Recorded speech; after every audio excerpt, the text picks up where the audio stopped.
Hello and welcome to another episode of Timesport on the Beat with me, Fadli, from the New Straits Timesport desk.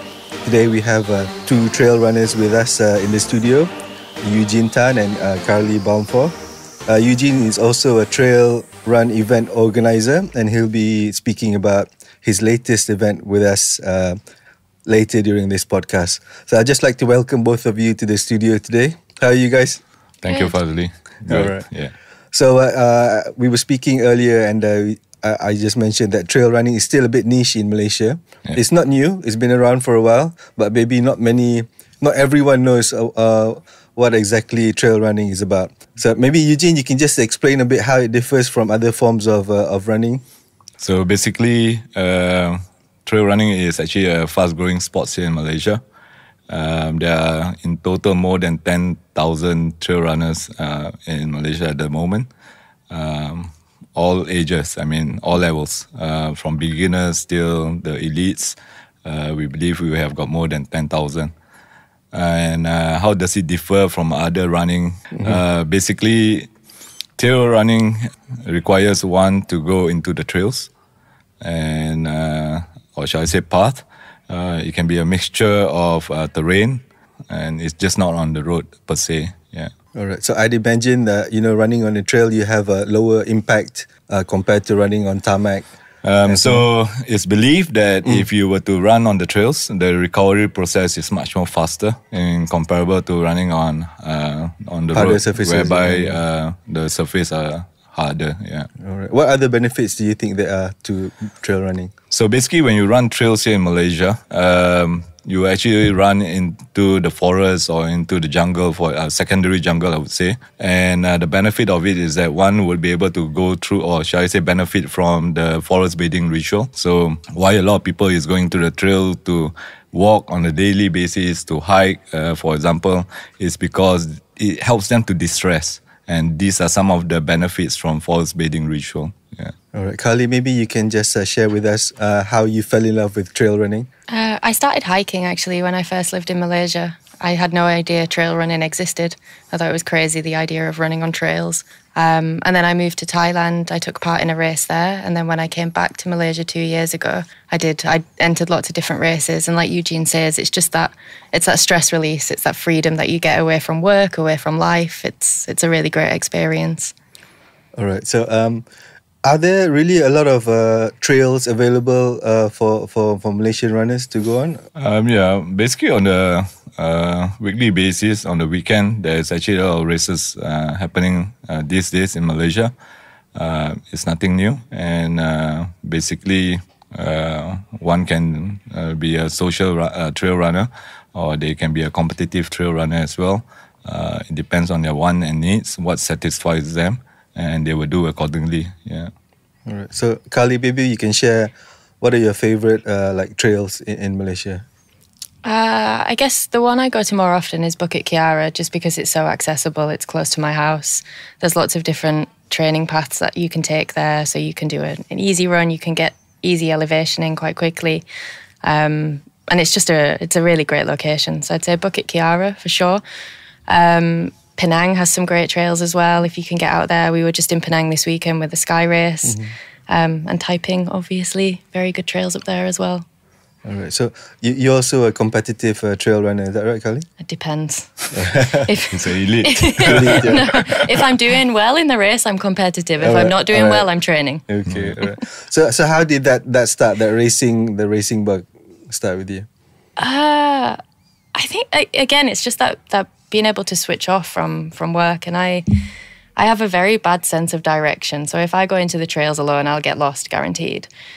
So I join a lot of races as training because I don't, like I say, I get lost if I go in on my own, or I don't have that desire to run long distance alone, or with a group. It's difficult to get motivated. But if you join a race, you have, you have that community, you have the people around you, you have the markings, which is very important, the aid station. So it's just, yeah, it's a good way to get into it and a good way for training. All right. So in most of running or the endurance sports, the PB is like something you wear with your pride and all that. So what are the big distances for PB? Like, I know, like for road, you have 5K, 10K, half, full marathon. For trail, is there any like distance like that? Like, how do you benchmark yourself against other guys? It's difficult, isn't it? Because the trails are so different. So you know, 100K can take you 15 hours. It can take you, some of the cut-off times here are 30 plus. So a lot of things, we always say that every race is different. Right. No one race is the same. And for that reason, every trail runners has been advised not to take their experience for granted. Right. So if you're talking about 100 kilometer, for example, in some races, you'll be able to complete them in 15 hours. But then for the same distance, you will complete them in maybe 30 hours in other races. And this is due to the fact that some races will have higher technicality, higher elevation gain, for example, in comparable to the rest. Yeah. All right. So I just want to make it clear that I'm not very familiar with trail running, so I'm trying to learn as much as I can from you guys today. Okay. And maybe other people who are not familiar can also pick up a thing or two. Carly, how many 100Ks have you done? I don't know. Yes, I'm pretty a lot. A few. Yeah. Quite a few. A lot, right? All right. Yeah. So how do you train for 100K? I mean, like, what kind of mileage do you need to train for that weekly? Mine varies because of my job. I find it difficult to commit to a training routine. I guess I maybe do 50K, 60K a week. I think you probably should be doing more than that. But I focus a lot more on the elevation. I think it's important to get the elevation, and especially with some of the races in Malaysia, because they're so steep and some of them are so technical. So I think it's important to be training that. But then I do a lot of strength training as well. So I do boot camp, I do CrossFit, and I think that helps. I don't think you can... Well, you can complete the race just on running alone, but if you want to do better, then you have to do the strength training as well. So I train every day. I train morning and night every day, and then on a weekend I try and do a couple of back-to-back long runs, and I find that helps, both from time, because you're not out there for the full day, but also just getting time and feet as well. So how long would a long run be for you? 4, 5 hours, 6 hours, if I'm doing a training run. But then again, like I say, sometimes I join races. So I'll join maybe 50 or 70K races as a training run as well. Okay. So quite a lot of the races that I do throughout the year are training runs. And then I have like my big races that I aim for. Right, 50, 60K training runs. You make it sound so easy, you know, when everyone's spending like a whole year to train for a marathon, 42. I think a road marathon is harder than trail. Okay, why is that? There's a kind of pressure to go faster, I guess, in a road marathon. There's a little bit of pressure to run continuously for the whole time. A lot of focus on PB. You know, people are always asking, what's your time? What's your PB? How quickly did you complete?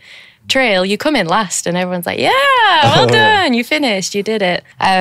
Road marathon, you've got that repetitive strain on your body as well, which is just painful. Trail, you have the different terrains, the technicality. It's more enjoyable. Lots of different reasons, I think. Yeah, so adding to what Carly has said, we always believe, or I personally believe, that you should train for the distance that you would like to race or you would like to sign up for. So it does not mean that you're going to run a 50K. I mean, if you're going to run a 50K, you should actually train for a 50K. And not just a 50K. If you are going to spend, let's say, 20 hours for a 50K, you have got to train your legs you got to train to be on your feet for at least 20 hours as well, so that you know that you will be fine. Yeah. And for road runners who like to go into trail running, we always say is that you should actually have a proper transition to go into the trail. Yeah. If you just train on the road, you will not be able to do well on the trail.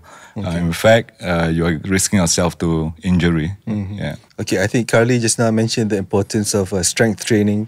What kind of strength training do you do? Is it like squats, lunges kind of thing? Maybe you can explain? So I go to classes because I find that it motivates me a little bit more. So I do boot camp twice a week, and then I do CrossFit 2 or 3 times a week. So boot camp is more body weight, so squats, lunges, that type of thing. And then CrossFit is heavy lifting. And it's high intensity as well. So it's very, very short workouts, but a very high intensity. So your heart rate is through the roof, which helps with some of those climbs that you go on. Right.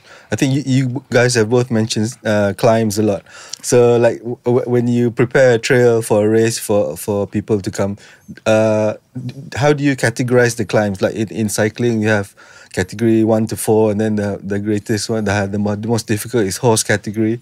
So is it the same like that? Yeah. So in trail running, or shall I say in mountain running, to some extent, there is actually grading for by what we call the mountain levels. So in totality, it's up to 9. In certain countries, it go up to 12 as well. But then on average, we are talking about 9. And if you hit 7 or 8, that means you are on a very high technical zone. Yeah. All right. So the grading takes into account both the elevation and the technical. So basically, to have your race graded, you will need to submit the GPX to world governing bodies like International Skyrunning Federation, or shall I say the UTMB World Series management. They will be able to help you to grade your race as well, or shall I say to ITRA, the International Trail Running Association. They have got some grading process in that respect. Yeah. So does Malaysia have like the hardest grades in terms of climbs? I believe that our terrain is different because we are talking about rainforest. And if you're talking about rainforest against those bald or rocky mountains in Europe, it's totally different. I mean, we always go out there and say that, hey guys, look here, not every mountain tops are filled with rocks and snow. There are also mountain tops that are covered by forested path. And this is where Malaysia come into the picture. Okay, so which one would be harder? The rocky ones, or the ones in the wet and humid ones in Malaysia? I think one should not categorize them in any way. Each and every terrain, albeit the forested path, snow ground, or rocky path, they present its own dangers as well. Right. Different challenges. Different challenges, correct. And in order for one to do well in the rocky terrain, they would need to train in rocky terrain. And if they would like to do well in the forested path, they would need to train the forested path. And so the same goes if it's a snow path. Yeah. Eugene, what kind of gear do you need to go and do trail running? So basically, in organizing races, as an organizer, we always advise runners to carry their mandatory items. Few things that are very important. If you're really going to go into the trails, we always say is that you should not leave your headlamps. You should always have your hydration. You should always have some solid food or some energy gels, stuff like that. Beyond that, you need to have your emergency blanket with you. You will need to have your phones with you. You need to have some knowledge about terrain. So you will need to have a map, I would say. Most importantly for me, I would say that one would need to carry a Ziploc bag as well, so that they do not throw their rubbish around in the trails. So navigation map also, I mean, does everyone know how to use those anymore? So the most important thing is for trail running, just like road running, before you run, you need to know where do you want to run, where do you want to go into. You need to understand the area well. Before you go in. Yeah, because I'd imagine some places might not have cell coverage and all that, right? Correct. Yeah. So probably a compass as well would be helpful. This is where you would need to download apps and then use apps, offline. Use offline data, for example. Eugene, you were mentioning actually the community of trail runners in Malaysia is actually about 10,000. You mentioned. So can you just maybe explain a bit how the scene is in Malaysia for trail running? Like I said earlier, trail running is actually a growing sport here in Malaysia. And from what we last heard some few weeks back, it's going to be in the SEA Games soon. Okay. We also know that we also heard that it might be in the Olympics, the short trails. Yeah, so it's going to be a sports that the ministries of youth and sports will be looking at as well. Okay. Now, if you are talking about Malaysia, there are competitive runners and there are social runners. And the social runners at this moment for us is much more bigger in comparable to the competitive runners. In terms of competitive runners, we are saying maybe there are roughly around 5,000 to 6,000. And these guys are the one that is going into races week in, week out. At this moment, there are a lot of races to choose from here in Malaysia. if you were to ask me, then I would say it shows that the industry is moving to the right direction. Just that runners needs to be selective on which is a good one. And for me, organisers that pay great aspect into safety are the good ones. Carly, Eugene mentioned that it might be in the Olympics. Have you heard when it might be considered for Olympics? After if I'm not Brisbane, mistaken, maybe? is Sydney. I mean, in Australia. 2032. Okay, could be in by then. Yeah, but still waiting for confirmation. Correct. Yeah. So, Carly, what do you think about that? I think that's really cool. I think it's really important for trail running to be recognised. Like Eugene says, it's a growing sport. It's global now. There's so many people participating in it, and it'll just raise awareness as well. All right. Especially after COVID, right? Yeah. Whereby everyone is more concerned about their health, right? Yeah. And I think after COVID, a lot more people started trail running. It seems to have boomed since then. Eugene, now we'll move into your race, which congratulations, got into the world circuit as well. Yeah. So basically, I started organizing races in 2015, and since 2018, after a few years of preparation, we managed to organize Malaysia Ultra-Trail, which is actually it's a rebranded name of Malaysia Mountain Trail Festival. We have just been accepted into the UTMB World Series in May this year via a press release from the UTMB group in Chamonix, France. And it is actually the first UTMB World Series in Malaysia. And we're talking about one of the 50 races globally, given that status. Yeah. How big is this for Malaysia, you think? This is huge. If government in Thailand is paying 3 million ringgit per year for the license, Indonesia, they are paying like 1 million a year for a license. This is something huge. Normally we are getting like 15% international runners. Okay. Any good year. This year we have got something like 30% international runners. So this year we have managed to capture 3,000 runners. Okay. And when you say 30%, we are talking about 900 runners from overseas. Okay. Singapore alone, we are talking about like 130, 140 runners. Okay. China, 120, 130. These numbers, you don't see it in races here in Malaysia at the moment. Okay. Yeah. All right. So, which trail are you going to host it on? Can you maybe just... So basically, Malaysia Ultra-Trail by UTMB will take place in Taiping, Perak. Okay. Around Maxwell Hill or Bukit Larut. Okay. Yeah. So the wettest place in Malaysia. Yeah, the wettest town in Peninsular Malaysia. Yeah. So basically, out of the 7 editions that we have hosted, 6 of them are actually in rain. Okay, that makes sense, right? So it actually presents a different challenge, and basically for that reason, we are very strict with our mandatory requirement for safety. Or shall I say for risk management. All right, okay. What about the elevation there? Maybe you can talk about that a bit. So in Malaysia Ultra-Trail by UTMB, we are talking about the 100 kilometer, having 4,900 meter of elevation. So in terms of km effort, we are talking about something like 149 km. 149 km, yeah, correct. And then we have got the 50k. So the 50k has got 2,800 meter elevation. We have got the 25k for the medium level runners. That one has got 1,400 meter of elevation. We even have got the 13k, which is suitable for the beginners. That one has got 400 meter of elevation. And then we also have got the kids race, whereby we would like to encourage more families to bring their kids out into the trails or to run together, because we believe that family that runs together sticks together.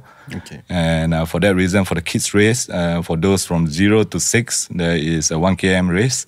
And then for 7 to 12, we have got 1.9 kilometer. And apart from that, we also have got the vertical kilometer. It is the first vertical kilometer race in the whole of Malaysia, and the only one as well. Vertical kilometer. Yeah, that is 5 km. Okay. And in 5 km, you will be challenged with a 1,000 meter climb. Oh, okay. Yeah. All right. It's as painful so as it sounds. So it's compacted misery. Yeah, so Carly has done the VK on a Friday morning, and then doing the 100 km on a Saturday. And for that reason, I invited her for this talk, because she is the perfect person to talk about the race now. Carly, sounds like you're addicted to suffering. I think so, yeah. She loves I pain. think I've got a problem. An addiction to pain. Yeah. So, Carly, can you just talk a bit about this event? Are you going to be there and trying to maybe win it, or at least podium for representing Malaysia, sort of? I'll go, I'll turn up, I'll do my best. But this year I'm doing 3 races. So on Friday I'm doing the VK, on Saturday I'm doing the 50k, and the Sunday I'm doing the 13k. Alright. Last year I did the VK and the 100. Now I know. Now you know. So what do you think about this event, getting the recognition this big this year? Oh, it's awesome. It's so cool. Malaysia's a great trail running destination, but people just don't know that. And Eugene's been working on that for the last few years with previously MMTF, but now MUT. And I speak to my friends back in the UK and I talk to them about Malaysia, and they have no idea that there's all of these trails and there's all of these places that you can go hiking and running. And I think it's awesome for within Asia, but also globally as well, that runners now can see Malaysia as a trail running destination, and hopefully they'll be able to come here, they'll see what it's like. They won't just come and do the standard tourist things. They'll spend a bit of time, they'll explore the trails, they'll go to different places that they wouldn't go before. So it's awesome, I think, from that perspective, but also for local runners here to be able to have the opportunity to do a UTMB race in their own country as well is really great, because a lot of people are targeting UTMB next year. They want to get the stones to go, and now they have that opportunity on their doorstep. So it's awesome. Besides being the biggest race since 2022, why is this race actually special or in high demand? Is owing to the fact that we actually take runners deep into the virgin jungle reserves. So according to Watika, one is not one is not supposed to go into the virgin jungle reserve. However, owing to our partnership with the forestry department, we are able to give the global community now once in a lifetime experience through our rainforest, believed to be one of the oldest in the world. Bukit Larut is a forest reserve, is it? It's not only a forest reserve, it's also a virgin, we have got another category which is higher, and we call them the Virgin Jungle Reserve, Hutandara. Yeah. Alright. But is it part of a state park or anything? No. Okay. It's just part of, it's part of Khazanah Negara, or shall I say the national treasure. Alright. Yeah. Okay. So, do you ever encounter any animals there? Like, what kind of wildlife we're talking about? 100k is a long way to be running. So, wild boar is common. Yeah. And monkeys. Monkeys is common as well. Baboon. Snakes sometimes. Okay. But then some things that people are talking about, from past participants, the fact that we have got leeches on the trail. Okay, that's common. So other than that, we've got wild cats. But not the big cats. Not the big cats. Okay. So of course, Malaysia, we still have got tigers. And the numbers are going down at the moment. But then we do not have them in our trails at all. I think the nearest to you would be Bidor. Greek. Greek, as well. Greek would have more. Correct. But there are very few tigers left in Peninsular Malaysia. Yes, correct. So I don't think that will be a concern for anyone there. Yeah. The leeches were probably the biggest one. Carly, how do you deal with the leeches? Just leave them. Let them finish the job. Yeah, there's so many. If you take one off, another one comes back on. But if you go slower, all the fast people take the leeches. So if you go slower, they're already full. Okay. So that's a good strategy to have if you want to avoid leeches. Stay in the mid-pack. Carly, maybe you can share some advice to beginner trail runners. Like, how should they get started in this type of running? I think start small, start sensible. See if it's for you as well. See if it's the right thing that you enjoy. Probably don't go alone. Go with a group. Go on well-marked trails so you're not getting lost. And even if you are going out for a short time, like Eugene said about the kit, don't just rely on it for a race, but take with you hydration, take with you a cell phone, because it is easy to get lost. You could fall over or anything could happen. So just make sure you're prepared and take it slowly. Yeah, the most important thing is one should not rush into the trails. Earlier I did use the term transition to trail. Do have a proper transition to the trails. I always tell someone, my personal advice to someone is that if you would like to do trail running, first and foremost, you would need to run on the grass for maybe up to an hour or two. Okay. And then from then onwards, then you start going into the trail. Okay. Because if you are going to go straight into the trail, you're not going to have proper stability. Okay. You're not going to have flexibility, and this is what going to cause the incidents that everyone knows, like falling in the trails, for example. Yeah, I think there's so many community runs as well in Malaysia now, organised by by different race organisers or different brands, and I think that's quite a good way to start, because you're with coaches or you're with experienced trail runners. You're in a big group as well. They make sure you get in safely. They make sure you get out safely. They do running clinics, like how to run uphill, how to run downhill, how to use poles. So I think starting something like that is very sensible. So like Carly is actually setting up a cafe in Mount Kiara. Okay. So she also does community runs as well to bring runners to to prepare runners for trail running as well. Okay, all right. So beginners can come and talk to Carly and come. Certainly, highly advised.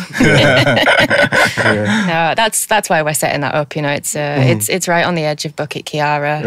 It's a hub for trail runners, for cyclists, for active people, and we'll have experienced runners in there, but we'll also have newbies as well. So it's open to everyone. So basically, trail running is, for me, still a niche community. And for that reason, we are always talking about togetherness in trails. Okay. Togetherness in trails should not only happen between runners to runners. It should start from organisers to organisers. Yeah.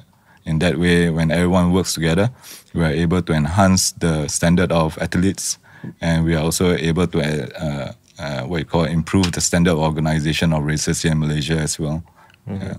Eugene, I forgot to ask you about the stones for the ballot. Maybe you can explain that to our audience. So the UTMB World Series final happens every year in France in August, and basically every year we have got like 40 to 50,000 runners balloting to to be in one of the 10,000 slots that they have. So the only way that you can be involved in the balloting process is when you actually run one of the UTMB World Series races. Okay. Yeah. So if you were to run 100K, for example, in Taiping, and you complete them, you will get 3 stones. So during when the 2025 registration, the balloting process open, and you would like to be part of it, 3 stones would mean that you have 3 opportunities, balloting opportunities. Right. So they could draw your name like 3 times. 3 times, correct. Okay, right. So you have 3 times the chance. 3 times the chance. So a lot of Malaysian runners has been going around the region, around the world, to collect these stones. All right. But then, with the inclusion of Malaysia Ultra-Trail by UTMB into the UTMB World Series, now one does not need to go out of Malaysia to gain these stones. Yeah. So it gives Malaysians a better chance of getting in without having to leave the country and spend. Yeah, because other sports like Ironman, triathlon, it's an expensive sport. For us, it's for the higher income bracket. Trail running is, for me, from the lower bracket, or shall I say, majority of them are in the middle income bracket.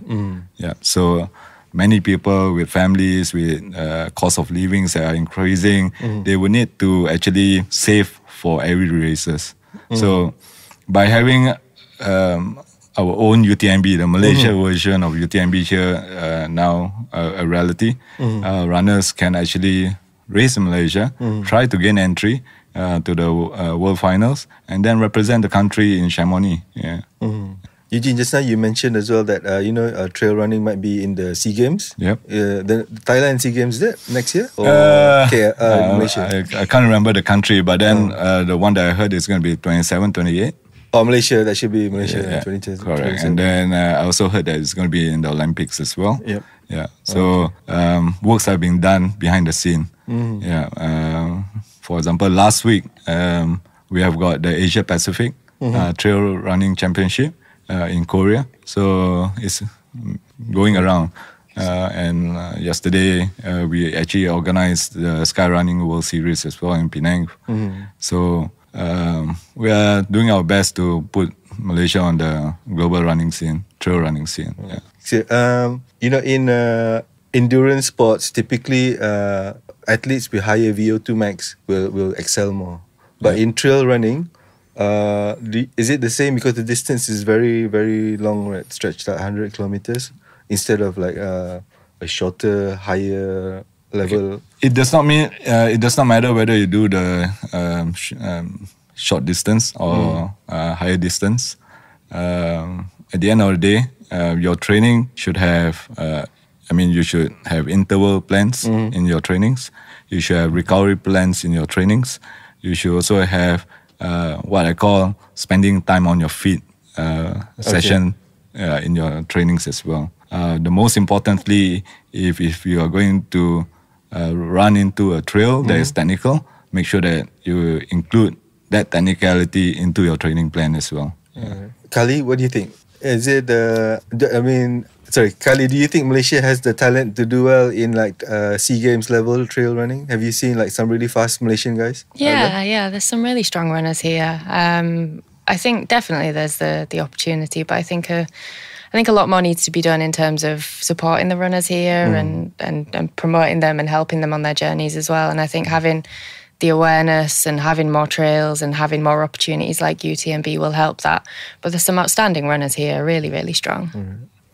You see, the importance of having races like Malaysia Ultra-Trail by UTMB now is that it draws the world performing elites, we call, into our country. And the experience of racing with these runners are priceless for the locals. First, they can learn from them. Secondly, they can use them as a benchmark of where they actually stand currently. Yeah, a couple of years ago, I think it was 2 years ago, right? Yeah. You had an elite runner over from Spain, and so many people joined the simulation in Taiping because you don't get that opportunity elsewhere. An elite runner coming over to Malaysia to be able to take you out on the trails that you'll be running on in a couple of weeks.